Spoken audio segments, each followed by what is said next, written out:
Hello student, कैसे हैं आप सब। उम्मीद करता हूं आप सब अच्छे हैं, मस्त होंगे, बेहतर होंगे, आपकी पढ़ाई बेहतर चल रही होगी। और आज का जो हमारा लेक्चर है वो चैप्टर 5 का ऑब्जेक्टिव है क्लास 12 फिजिक्स एनसीईआरटी में सभी प्रश्नों को तैयार करना है बोर्ड एग्जाम के हिसाब से, चाहे आप किसी भी स्टेट से होंगे, सभी प्रश्नों को तैयार करिए। चलिए शुरू करते हैं। पहला क्वेश्चन देखिए। पहला क्वेश्चन है, यदि m ध्रुव प्राबलता के एक क्षण चुंबक को दो समान भागों में इसके अक्षीय रेखा के अनुदिश काटे तब प्रत्येक भाग पर ध्रुव प्रबलता कितनी होगी। देखो बच्चों, यदि मैं कह दूं एक हमारे पास एक चुंबक है और एक पर n ध्रुव है बच्चों, n ध्रुव और एक s ध्रुव, इसकी ध्रुव प्रबलता स्मॉल m है, यहाँ स्मॉल m2 है, ठीक है, ये 1 है, वो ये 2 है। तब यदि कहता है कि भाई ये अक्ष के अनुदिश को काट दो तो इधर आधा बढ़ जाएगा, इधर आधा बढ़ जाएगा, तो जो इसकी ध्रुव प्रबलता है m/2 हो जाएगी। ठीक है, तो कौन सा आंसर हो जाएगा? राइट आंसर ऑप्शन नंबर सी।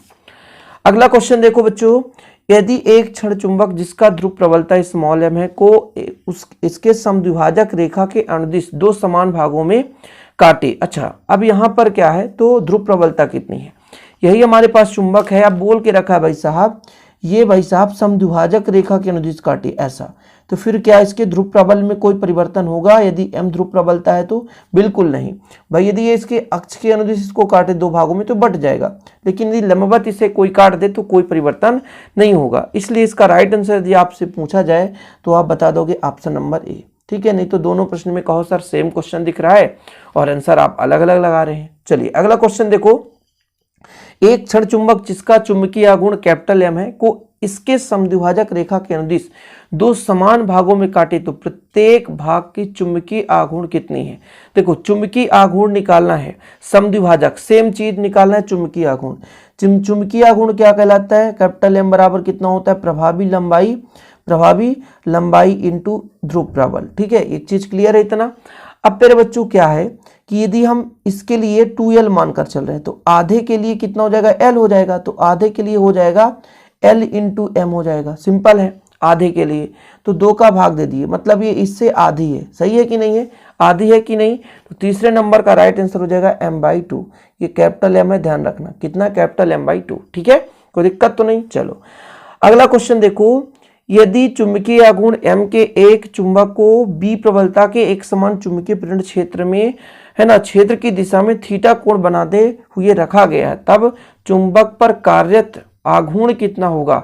इसका मैंने व्यंजक कराया है, उम्मीद करता हूं आप लोग किए होंगे। टाउ बराबर कितना होता है? mb sin theta. बिल्कुल सही है, ये option number A is the correct answer. अगला क्वेश्चन देखें, यदि चुंबक को चुंबकीय क्षेत्र के किसी कोण पर लटकाएं तब इस पर कार्यरत बलयुग्म आघूर्ण चुंबक जो है अनुभव करता है। क्या अनुभव करेगा? ये जो चुंबक है एक समान चुंबकीय क्षेत्र में लटकाया गया है, तो भाई साहब बलयुग्म के कारण कौन सी गति का अनुभव करेगा? रेखीय गति, समांतर गति, घूर्णन गति, इनमें से कोई नहीं। तो घूर्णन गति, घूमने का प्रयास करता है, इसलिए तो इसमें आघूर्ण लगता है बच्चों। ओके, चलिए अगला क्वेश्चन देखो, निम्न में से कौन सा पदार्थ प्रतिचुंबकीय नहीं है? तांबा, सिलिकॉन, सीसा, सोडियम प्रतिचुंबकीय नहीं है। बताना है आपको कौन सा राइट आंसर हो जाएगा क्वेश्चन नंबर 6 का। तो भाई जब सोडियम जो है ये प्रतिचुंबकीय नहीं है, क्या?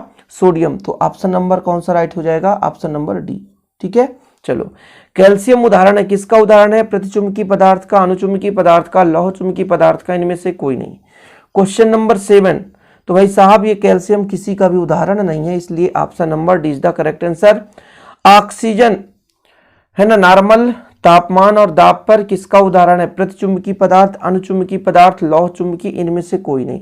बताना है भाई, जो ऑक्सीजन है ये अनुचुंबकीय पदार्थ का है, Stp, है ना। चलो अगला देखो भाई, पानी है, प्रतिचुंबकीय है, अनुचुंबकीय है, लौह चुंबकीय है, इनमें से कोई नहीं। ये लौह है, ठीक है, लौह है, लौह चुंबकीय। क्वेश्चन नंबर 9 का राइट आंसर होगा पानी प्रतिचुंबकीय है। क्या फिर बच्चों? प्रतिचुंबकीय। अगला देखो, निम्न में से कौन प्रतिचुंबकीय पदार्थ नहीं है? सोडियम, पानी, सोडियम क्लोराइड, तो ये 3 आपके क्या है? प्रतिचुंबकीय है नहीं। स्मिथ, ठीक है, तो ये आपका सोडियम जो है प्रतिचुंबकीय नहीं है, गलत बता दिया मैंने। सोडियम क्लोराइड प्रतिचुंबकीय है, पानी भी प्रतिचुंबकीय है, ये भी आपका एक प्रकार से प्रतिचुंबकीय है, लेकिन यहाँ पर जो सोडियम है वो प्रतिचुंबकीय नहीं है। यहाँ पर मैं थोड़ा सा इसको मैं कहूँ तो ये बिस्मथ है प्यारे बच्चों, है ना, बिस्मथ है, नहीं तो फिर आप कंफ्यूज हो जाओ, ये बिस्मथ है। ओके, तो बिस्मथ आपका जो है प्रतिचुंबकीय पदार्थ है। तो इनमें से सोडियम जो है वो प्रतिचुंबकीय पदार्थ नहीं है।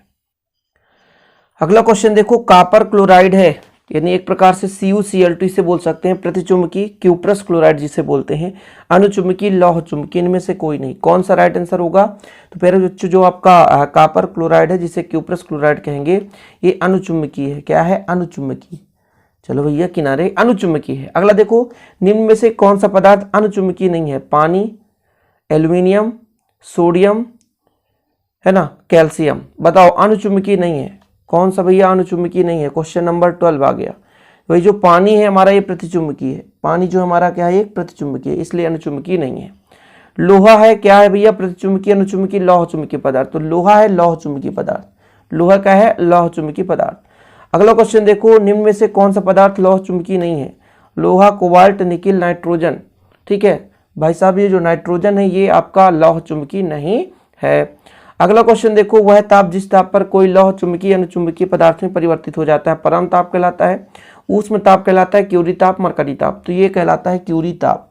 क्या कहलाता है बच्चों? क्यूरी ताप कहलाता है। क्या? क्यूरी ताप कहलाता है।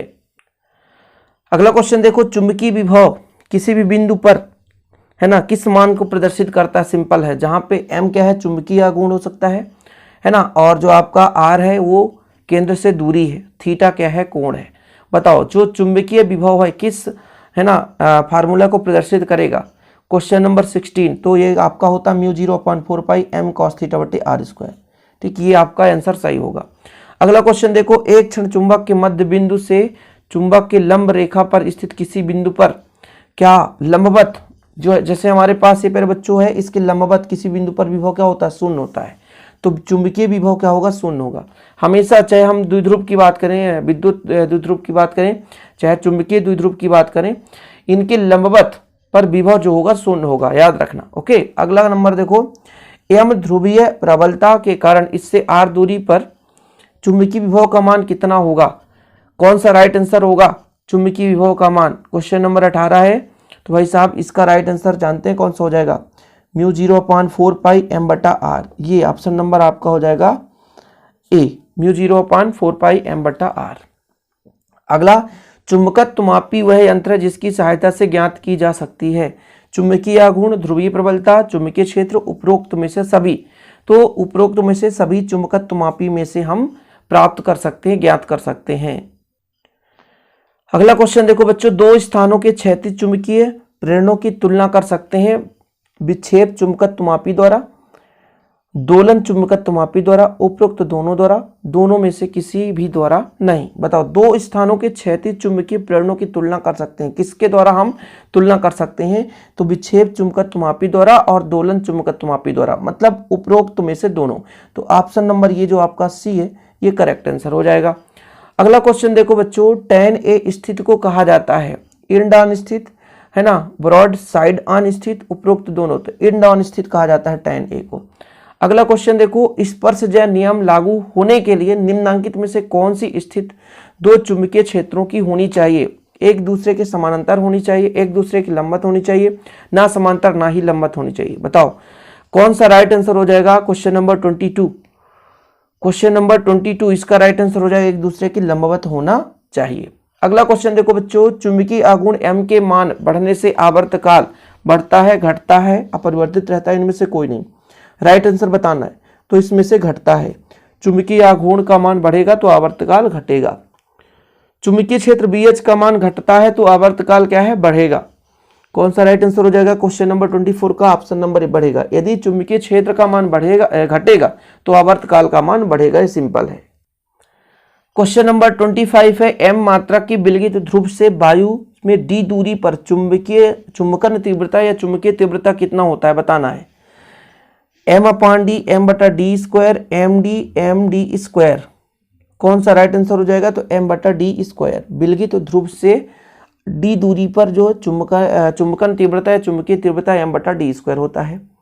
m चुंबकीय आघूर्ण के द्विध्रुव के कारण इसके अक्ष इससे d दूरी पर, मतलब अक्षीय स्थिति पर कितना होगा तीव्रता? 2m/d²। ओके, ये चीज होता है, d³ है, d³ होना चाहिए। ठीक है, अगर ध्रुवीय प्रबलता को दो ध्रुवों के बीच की दूरी दोगुनी कर दी जाए तो ध्रुवों के बीच का बल क्या रहेगा? दूरी कितना भी बढ़ा दो भाई साहब, बल में कोई परिवर्तन नहीं होगा। तो इसका राइट आंसर हो जाएगा अपरिवर्तित रहेगा। क्या रहेगा? अपरिवर्तित होगा। अगला क्वेश्चन देखो, जब किसी चुंबक समरूप के चुंबकीय रहता है, मतलब समरूप चुंबकीय क्षेत्र में चुंबक है ना, तब इससे किसी भी बिंदु पर एकांक आयतन में चुंबकीय आघूर्ण, भाई एक समान चुंबकीय क्षेत्र में चुंबकीय आघूर्ण क्या होगा? स्थिर रहेगा। एक समान चुंबकीय क्षेत्र में चुंबकीय आघूर्ण क्या होगा? स्थिर रहेगा। एकांक आयतन की बात करें इसलिए। अगला, यदि किसी चुंबक का चुंबकीय आघूर्ण m और आयतन भी है ना, चुंबकीय आघूर्ण कैपिटल M होनी चाहिए यहाँ पे ना, कैपिटल M और आयतन भी है, तो चुंबकन तीव्रता कितना होगा बच्चों? 29 का चुंबकन तीव्रता। तो इसका हो जाएगा ऑप्शन नंबर बी, m/v। कितना? m/v। एकांक अनुप्रस्थ परिच्छेद की ध्रुवीय प्रबलता को कहा जाता है। क्वेश्चन नंबर 30 है, इसका राइट आंसर बताना है। तो चुंबकन तीव्रता कहा जाता है। क्या कहा जाता है? चुंबकन तीव्रता। अगला, चुंबकन तीव्रता का मात्रा क्या है? एम्पियर मीटर, एम्पियर प्रति मीटर, 2 बार एम्पियर प्रति मीटर है। बताओ कौन सा सही होगा भाई साहब? कोई में से तो एक ही हो सकता है, दोनों तो हो नहीं सकते।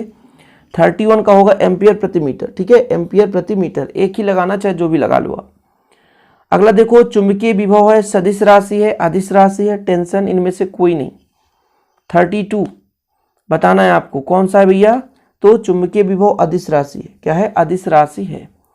चुंबकीय विभव का एसआई मात्रा क्या है? जूल प्रति एम्पियर मीटर, वेबर प्रति मीटर, उपरोक्त में से दोनों, इनमें से कोई नहीं। 33 तो जूल प्रति एम्पियर मीटर या वेबर प्रति मीटर, दोनों होता है, इसलिए उपरोक्त दोनों। अगला क्वेश्चन है, सीजीएस पद्धति में चुंबकीय विभव का मात्रा क्या है? अर्ग प्रति एम्पियर सेंटीमीटर या मैक्सवेल प्रति सेंटीमीटर या उपरोक्त में से दोनों? तो ये दोनों होता है बच्चों, इसलिए ऑप्शन नंबर सी। निम्न में से चुंबकीय धारणशीलता अधिक होगी, नर्म लोहा, इस्पात। बताओ, दो में से कोई एक होगा, तो इस्पात की चुंबकीय धारणशीलता अधिक होती है, इसलिए स्थायी चुंबक तो इस्पात के ही बनाए जाते हैं। क्वेश्चन नंबर 36 देखो, कुछ पदार्थों की चुंबकशीलता आई है, यानी बहुत कम है, उसकी चुंबकीय प्रवृत्ति की धनात्मक एवं अधिक होगी, धनात्मक एवं कम होगी, शून्य होगी, ऋणात्मक होगी। कौन सा राइट आंसर होगा? चुंबकशीलता बहुत कम है, बहुत कम, यानी प्रतिचुंबकीय पदार्थ की बात कर रहे हैं हम यहाँ। ठीक है, इसलिए इसका मान ऋणात्मक होगा, चुंबकीय प्रवृत्ति। अगला क्वेश्चन बच्चों, शक्तिशाली विद्युत चुंबक बनाने के लिए उपयुक्त पदार्थ का प्रयोग किया जाएगा, वायु, लोहा, नर्म लोहा। तो नर्म लोहा शक्तिशाली चुंबक बनाने के लिए हम प्रयोग करेंगे। अगला देखो बच्चों, एक लघुदंड चुंबक से डी दूरी पर अनुदैर्ध्य एवं अनुप्रस्थ स्थितियों में चुंबकीय क्षेत्र का अनुपात अनुदैर्ध्य और अनुप्रस्थ दोनों में भाई दुगुना होता है, एक दूसरे के दुगुना होता है। तो पहले अनुदैर्ध्य की बात करें तो अनुदैर्ध्य हमेशा अनुप्रस्थ से क्या होता है बच्चा? दुगुना होता है, इसलिए 2:1 हो जाएगा, ऑप्शन नंबर सी। अगला क्वेश्चन देखो 39 नंबर, यदि किसी स्थान पर चुंबकीय क्षेत्र के क्षैतिज एवं ऊर्ध्वाधर घटक समान है तो उस स्थान पर नति कोण कितना होगा? 39, कौन सा 39? तो option number D is the correct answer हो जाएगा, है ना। कितना डिग्री? 45 डिग्री। निम्न में से किसकी चुंबकशीलता महत्तम होगी? बताओ, ये निम्न है, ठीक है, ये निम्न में से किसकी चुंबकशीलता महत्तम होगी? क्वेश्चन नंबर 40, है ना। लौह चुंबकीय पदार्थ की चुंबकशीलता सबसे अधिक होती है ना, सबसे उच्च होती है।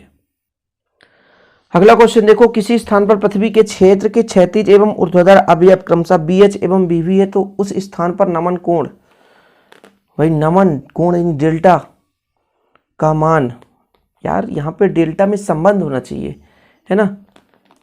कौन सा होगा? राइट आंसर बताना है। 41, तो इसका आंसर BV बराबर BH tan डेल्टा, इन दो तीनों में संबंध, ये सही आंसर होगा। ठीक, चलो निम्न में से कौन सा संबंध सही है? कौन सा सही है भैया? तो ये बी नंबर ऑप्शन सही है। बी बराबर ये आपका ओरिजेंटल और वर्टिकल का, ये पाइथागोरस प्रमेय से आप लगा सकते हो। अगला नंबर है बच्चों, L लंबाई के स्टील के एक तार का चुंबकीय आघूर्ण कैपिटल M, इसको एक अर्धवृत्त चाप के रूप में मोड़ा जाता है तो चुंबकीय आघूर्ण, ये देखो अपूर्ण लिखा है, चुंबकीय आघूर्ण है, ठीक है, M 2m/π, है ना, m/l या m × l। बताओ कौन सा राइट आंसर हो जाएगा? तो इसका राइट आंसर हो जाएगा option number B, m/π, 2m/π। 43 number का राइट आंसर बी हो जाएगा। एक चीज और यहाँ पर नोट करना आप लोग, सबके सब कैपिटल M है बच्चों, ठीक है, क्या है? कैपिटल M है, कैपिटल एम ही है, चुंबकीय आघूर्ण की बात कर रहे हैं ना, ये कैपिटल एम है, कैपिटल एम। समझ में नहीं आ रहा, कैपिटल एम मैं बना देता हूँ अच्छे से, ये ब्लैक पेन से समझ में आएगा, ठीक है, कैपिटल एम ही है। अगला देखो, चुंबक को संतुलन अवस्था में थीटा कोण घुमाने में किया गया कार्य कितना होता है, तो M B 1 minus cos theta होता है। ये व्यंजक है, थ्योरम है, मैंने कराया है, उम्मीद करता हूँ आप लोग किए होंगे। जड़त्व आघूर्ण बढ़ने से आवर्तकाल क्या होता है, 45 नंबर का राइट आंसर बताना है भाई, घटता है। आवर्तकाल क्या होता है, घटता है। तो option number B is the correct answer. अगला क्वेश्चन देखो, एक विक्षेप चुंबकत्वमापी में अधिकतम विक्षेप कितना होगा, 45 degree, 90 degree, 60 degree, 180 degree. 46 number में आपको 4 ऑप्शन में से सही आंसर बताना। एक विक्षेप चुंबकत्वमापी में अधिकतम विक्षेप कितना होगा बच्चों, तो 45 डिग्री होगा, ठीक है, ऑप्शन नंबर ए। चुंबकीय क्षेत्र बी और प्रति सेकंड दोलन की संख्या एन के बीच संबंध कितना है, तो वही साहब ये बी जो है एन स्क्वायर के समानुपाती होता है। तो इस प्रकार से 47 क्वेश्चन कंप्लीट। और वीडियो पसंद आए तो लाइक करें, शेयर करें। ऐसे वीडियो पाने के लिए हमारे चैनल को सब्सक्राइब कर सकते हैं। मिलते हैं अगली वीडियो के साथ। जय हिंद, वंदे मातरम।